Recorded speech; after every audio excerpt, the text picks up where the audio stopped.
There's no amount of skill that can compensate for a deficiency in character. In this video, I'm going to walk you through a distinction that sits at the center of everything we do in the Prestige, our Performance Somatics Academy. And it's the difference between two things that people constantly conflate, between what you do and then how you do it. If you've ever built real skill in your body, in your business, your relationships, and then you've still watched yourself collapse back into the same old patterns the second the stakes got high, well, this is for you. And today is not about learning something new. It's about bringing attention. I'm going to shine a flashlight on the two hidden hinges that determine whether anything that you already know or learn in the future actually sticks. There's a line from the book, Shantaram. Virtue is concerned with what we do, and honor is concerned about how we do it. As the protagonist worked his way through the seedy underbelly of Mumbai, he discovered that many of the underworld's most unsavory characters also happened to be the most honorable. He also discovered the opposite. Honor among thieves is the classic example of people engaged in virtueless activities who nevertheless show up with integrity, trustworthiness, and reliability. And while I'd love to do a deep dive into the psychology of thieves with you, truly, this isn't necessarily about them, unless you're a thief, and then no judgment. This video is about you. It's about what stands between you today and the vision of yourself you have yet to realize. And if you're sitting there wondering where you even start, well, here's a place to start. How you tend to operate under pressure. It's independent but related to what I'm going to discuss. And so you can first pause this video. You can go down to our Somatic Skins assessment. The link is in the description. I wanted to frame what I'm going to share next by the quote from Shantaram because the distinction that I'm going to make is paradoxically unlikely to be understood by the people who need it most. And it's going to seem obvious to those who already embody it. But here we are, and it is at the heart of this video, so I'm going to name it anyways. And the distinction is this. Is your gap one of virtue or one of honor? Is the problem the skills and the knowledge required to level up? Or is it the way that you show up to that skill base and knowledge? For example, is the reason that you regain weight after a focused period because you need a better understanding of training and nutrition? We hear this, by the way. Or do you need to become someone who keeps their word? This can be applied across every realm of Middle Earth, from fitness to business, from relationships to leadership. There are the specifics, of course, the things that you choose to do. Then there is your approach, how you do them. Most will focus on the former because it's easy to identify. Skills are easier to train. You can see them, you can name them, and outcomes are tightly correlated with inputs. This many squats plus that calorie deficit gets me buns of steel in X number of weeks. This many cold calls plus this offer gets me X number of sales per week. Now, there's no amount of the former that can compensate for deficiencies in the latter. If you set targets that you quit on, if you move goalposts when things get hard, when you find external justifications for not doing what you said you would do, that's the difference between an operating system problem or just installing another app of skills or knowledge. While we at the Prestige have an extraordinary toolkit, what we truly excel at is developing the hidden structures that dictate how we show up to everything. We care about this deeply because it's the lever that moves worlds. We coach it because it gets extraordinary results.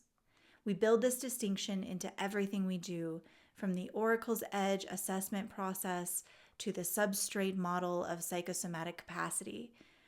2 of the 10 substrate principles, by the way, are designed specifically around honor rather than virtue.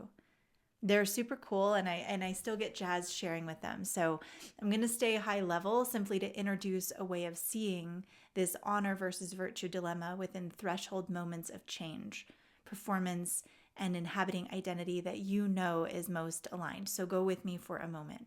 First is substrate principle number 2, the law of sacrifice.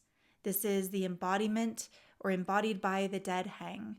And then substrate principle number 10 is the Ouroboros, and this is embodied through standing meditation.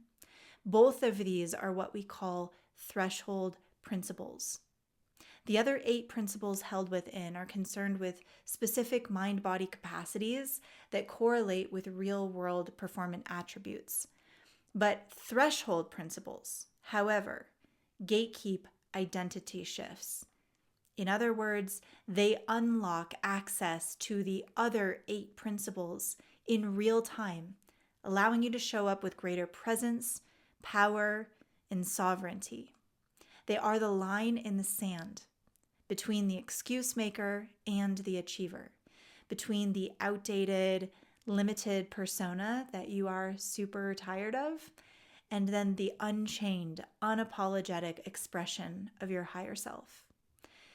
Sacrifice, for example, shows up when growth demands a cost. Ouroboros shows up when growth demands continuity. There are countless moments in the game of transformation where people want to have their cake and eat it too. They want the new life and the new skill, but they're unwilling to surrender the old identity, not realizing that the two are fundamentally incompatible. You cannot occupy space in 2 realities at once. And the problem isn't that maybe you're consciously unwilling or unable to do the work. The problem is that you're unwilling to let the version of yourself die that makes sustainable change impossible. As a consequence, goals are abandoned, or worse, they're achieved, but then they're followed by a regression to the mean. You simply move back in to the old self. Then there are cases where change has genuinely taken place, demonstrably, measurably. But as the stakes or pressure rises to sustain, the mind and body fracture, and the composure, the steady awareness required to sustain that new self implodes. This problem appears after skill acquisition, like when you feel like you're on a new track. Perhaps you've built resilience through stance work and self-sufficiency through breath work, but now somebody just offended you. And in that moment, you might feel that you're unable to remain connected to presence, and so you become tense and reactive once again. That loss of coherence is trainable, and we train it. And it's awesome. And I hope you can start to see how cool this is. Diagnostically, when the practitioner knows the next step and refuses to take it, sacrifice is the hinge. When a practitioner executes the next step but can't fully inhabit it, Ouroboros is the hinge. By the way, you can find our full substrate, this full model, housed within our new release book, Becoming the Grand Formidable. The link is in the description. These gatekeepers become your greatest allies when embraced and your greatest enemies when ignored. This is deep work, and it affects the how of every what. It matters very much what you do. That is virtue, that is skill, and it matters even more how you do it. That is honor. These aren't simply prestige tools. This is prestige culture. If this is new to you, give yourself some time to feel it out. Be honest with yourself about where you tend to cut corners and how you justify it. But if you can see the potential in this for yourself, if you already know this is live for you, and you're just not quite sure how to activate it. That's what we do at The Prestige. Come train it with us. You can reach us directly to apply for our next season. Fall registration is closing soon, so do get on it. And for all of you listening, thank you so much for being here and for sitting in the deep with me for a bit. If this landed, subscribe to spend more time with us, and I'll see you next time.